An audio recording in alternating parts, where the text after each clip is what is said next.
After all this talk about expensive PlayStation Vita games, I had a look at pricing for games of other consoles too.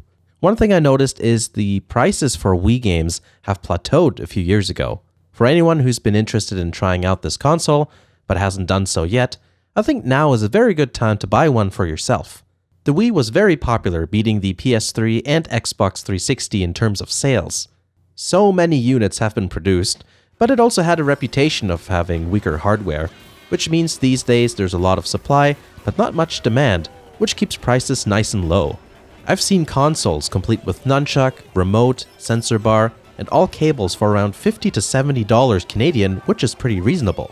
Not gonna complain about that. If you want to pick one up, I recommend looking for one of the original backwards compatible units. Shouldn't be too hard since they're the most common type.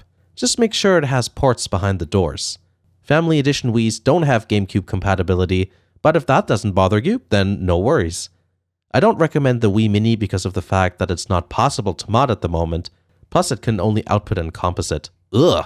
It does look very cool though. It's also really easy to mod this console. I made a guide if you are interested, and the procedure isn't terribly complicated, though not as easy as a PSP. If you go that route, then well, you won't even need to invest in any games at all. Some GameCube games are pricey in the used market, so a soft-modded Wii makes sense in that regard too. And I can play them in 480p. Component cables for the Wii are cheap, the GameCube, not so much. Another good reason for soft modding is the disk drive can fail.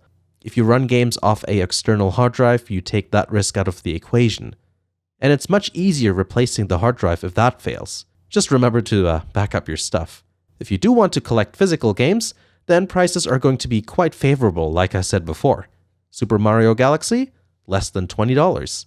Zelda Twilight Princess? Also around $20. As you can see, high-quality first-party games are cheap and plentiful. Of course, limited editions and games with smaller production runs will be more costly. And brand new sealed games aren't always cheap either, but it's not too difficult finding decent used examples.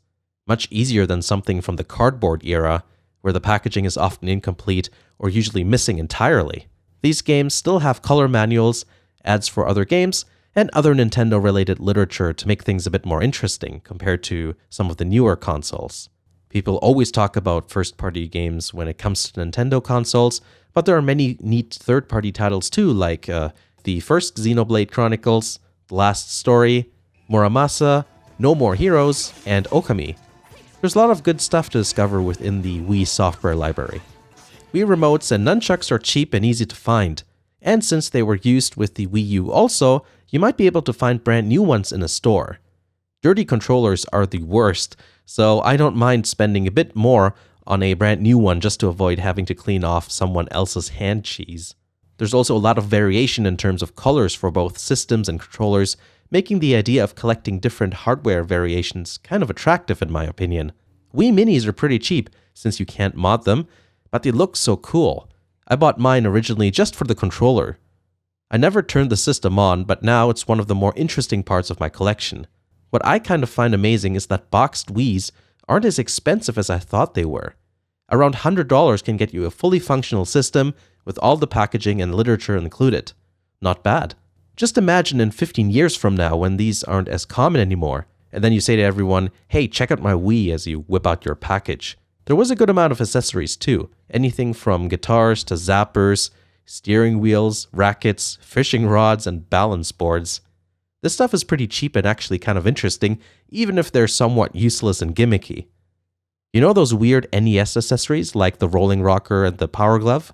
A lot of the Wii accessories remind me of those. And it's not like, these will be valuable one day. Probably not. It's just kind of interesting to see what kind of hardware was made for the Wii during that time period. In the end, I think the Nintendo Wii is an interesting console to collect for. It's relatively inexpensive, is easy to mod, and gives you access to many great Wii and GameCube games. Like I mentioned earlier, I recently made a video about soft modding Nintendo Wiis, which inspired me to check out some games for both the Wii and GameCube that I don't have experience with. So maybe I'll do some videos on those games or even stream them on occasion. I hope you enjoyed the video. If you liked it, please hit the like button or the subscribe button. Check out Twitch for streams. The second channel has all the archived VODs. And also take a look at Patreon if you want to enable the channel to grow in terms of content. Of course, you also get rewards for your generosity. Thanks for watching, and I'll see you again in the next video.